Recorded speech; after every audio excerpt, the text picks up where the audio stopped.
저희가 지난 시간에서는 수리아 나마스카라 A를 익혔죠. A 기억나세요? 짜뚜랑과 업독, 다운독 이렇게 했었죠. 오늘은 이제 B를 익힐 거예요. B는 이제 A와 다르게 의자 자세와 전사 자세가 이제 추가가 되죠. 그래서 오늘 의자와 전사 자세가 추가된 따바스 플로우를 한번 진행을 해볼 거예요. 그래서 따바스 플로우를 우리가 9월 달부터 9월 특강 때부터 해서 10월 달, 11월 달 이렇게 진행해 봤거든요. 그래서 오늘은 뜨거운 안녕이라는 곡으로다가 따바스 플로우를 진행해 볼 것이고, 이제 책에서 보는 자아와 경험하는 자아에 대한 이야기가 나와서 뜨거운 안녕이라는 곡을 선정하게 됐어요. 뜨거운 안녕으로 우리 여름도 보내고 가을도 보냈던 거 기억나세요?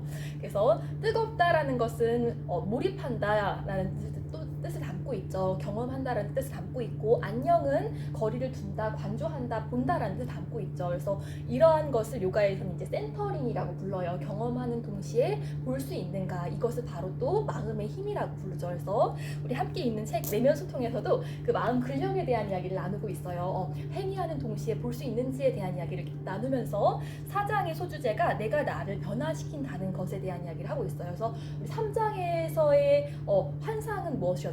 내가 선천적인 것에 의해서 더 많은 영향을 받는다라는 그 첫 번째 환상에 대한 이야기를 하면서 후천적인 영향으로 인해서 우리는 충분히 변화될 수 있다라는 이야기를 하고, 이 4장에서는 내가 단 하나의 실체라는 것 또한 환상이다라는 이야기를 해요. 그래서 우리 서문에서 우리의 자아는 3가지로 이루어져 있다라는 이야기를 나눴었죠. 경험하는 내가 있고, 그 경험을 통해서 우리 이제 이야기가 일어나는 기억하는 내가 있고, 그것을 또 보는 내가 있다라고 해요. 그래서 요가 철학에서도 이러한 보는 나에 대한 이야기를 하고 행위하는 나에 대한 이야기를 하거든요. 그래서 제가 요가 철학에 대한 이야기를 많이 하죠. 1강 시간에도 요가 철학, 요가의 정의에 대한 이야기를 했어요. 요가 철학을 확립한 사람이 빠딴잘리라는 학자였죠. 그래서 빠딴잘리라는 학자가 요가 첫 번째 경전이라고 하는 요가 수트라를 집필하면서 요가는 뭐다라고 정의를 내렸다고 해요. 그래서 요가 수트라를 첫 번째 3대 문헌 중에서 3대 경전 중에서 요가의 첫 번째 경전이라고는 하지만 그 전에도 이제 문헌들이 있었다고 하죠. 요가에 대한 언급이 되었던 문헌. 우리가 이제 아유르베다에 대한 이야기를 또 굉장히 많이 하죠.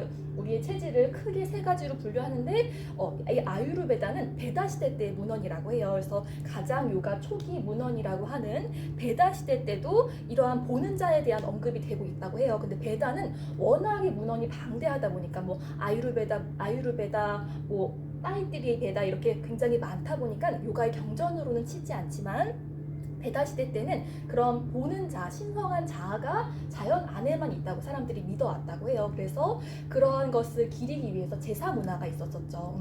근데 이제 인도는 카스트 제조이기 때문에 윗 계급들만 제사를 지내다 보니까 여러 가지 사회적인 문제들이 일어났겠죠. 그래서 베다의 끝, 베단타 시대, 우리 베단타를 다루었던 책도 함께 읽었었죠. 비베카난다의 마음의 요가가 그 베단타를 다룬 책이기도 했어요. 그래서 베단타를 또 우파니샤드 시대라고도 부르거든요. 베다 하면은 지혜를 뜻하고 우파니샤드 하면은 스승 곁에 앉아서 배운다라는 뜻을 담고 있다고 해요. 그래서 우파니샤드 시대로 넘어가면서 그것이 자연 안에만 깃들어 있지 않고 우리 안에도 있다라는 이제 철학이 확산되기 시작했다고 해요. 그래서 우파니샤드 시대를 이제 인문학의 젖줄 시대라고도 이제 이야기를 해요. 그래서 이후 시대에 나온 것이 바로 요가 수트라였고, 요가 수트라라는 책을 빠딴자리라는 학자가 집대성할 때 영향을 받은 철학이 있다고 해요. 이제 어감이 한국말로 발음했을 땐 좀 그렇지만 샹캬 철학이라고 하거든요. 이 샹캬 철학에 바로 보는 자아와 행위 자아에 대한 얘기가 나와요. 그래서 이 샹캬 철학은 우주가 어떻게 창조되었는지를 밝히는 철학이에요. 그래서 우주가 어떻게 창조되었는지, 우리가 어떻게 창조되었고, 우리의 마음작용, 고통은 어떻게 창조되었는지를 설명하고 있어요.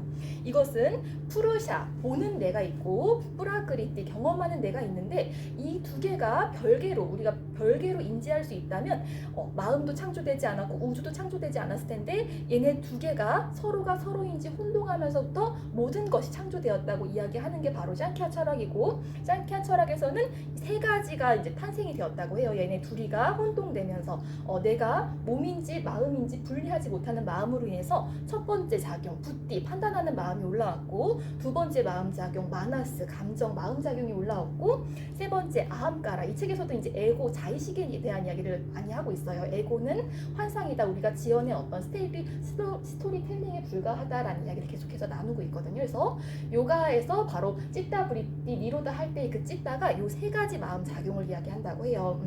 그러면 이 찌따를 그치려면 어떻게 해야 되냐? 우리 경험자, 우리 감각기관은 외부를 향해 있기 때문에 경험자에는 우리가 노력하지 않아도 수월하게 몰입이 되죠. 근데 이 배경자와는 연결이 잘 되지 않기 때문에 이 배경자의 마음을 놓을 수 있을 때, 배경자의 나의 의식을 요가시킬 수 있을 때 우리는 이러한 작용을 그칠 수 있다고 해요. 그래서 이 책에서도 그러한 것에 대한 이야기를 계속해서 해요. 그래서 에고는 스토리텔링에 불과하다.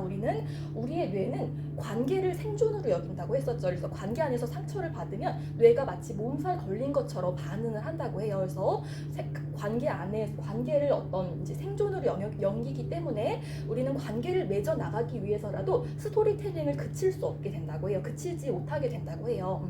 그래서 에고의 마음은 어쩔 수 없이 일어나는데, 그러면 이 건강한 에고를 일으키려면 어떻게 하면 좋을까에 대한 이야기까지 이제 제시를 하고 있어요.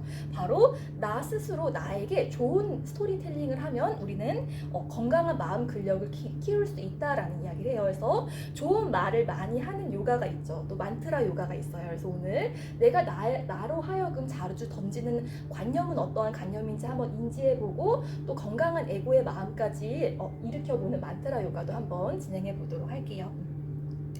그래서 바로 나는 내가 만든 환상이다라는 이야기를 하면서 양자역학에 대한 이야기를 하고 계세요. 그래서 우리가 문자가 발명되면서부터 말도 굉장히 이성적이고 논리적이게 하게 됨으로써 우리 이성의 뇌를 관장하는 뇌가 바로 자뇌라고 했죠. 자뇌 에너지는 굉장히 개발이 됐지만 운해의 뇌, 이 책에서는 이제 운해의 뇌를 신의 목소리라고도 표현을 하거든요. 그래서 운해의 뇌와는 잘 연결되지 않기 때문에 이러한 양자역학이 이미 발견된 시기가 오래됐지만 우리가 삶 안에서 조금 이렇게 적용하기에는 아직은 어려움이 있는 것 같다라고 하면서 우리 서문에서도 이제 그러한 의무 교육에 대한 이야기를 좀 나누기도 했었죠. 그래서 우리 뇌는 자아내와 우뇌가 잘 연결된 사람이라도 우리 뇌가 어떤 생각을 하고 있는지 우리가 실을 다 파악을 하지 못한다고 해요. 이를테면 예를 들면은 뇌가 정치적인 성향이 좌인데 뇌에서는 우회 성향도 있을 수 있다는 거죠. 그렇기 때문에 나의 뇌가 실은 나를 어떻게 받아들이는지조차도 우리는 어떠한 오류를 통해서 인지한다. 나의 뇌가 나를 어떻게 받아들이는지조차도 우리는 정확하게 파악할 수 없다라는 이야기까지 이제 나누고 있어요. 그래서 오늘 그러한 또 복부 공간이 그런 나를 잘 돌볼 수 있는 공간, 나로 하여금 흐르는 그런 생각, 사념들을 잘 지켜볼 수 있는 공간이기도 하잖아요. 그래서 오늘 지난 시간에 예고했던 것처럼 수리와 비를 익혀볼 거고, 복부 공간에 열을 식히는 자세, 파도 우따나 자세도 A부터 D까지 4가지 버전으로 밴드통에 익힘으로써 좀 과열되어 있는 마음들도 한번 식혀보고 필요한 불도 한번 지켜보는 시간 가져볼게요.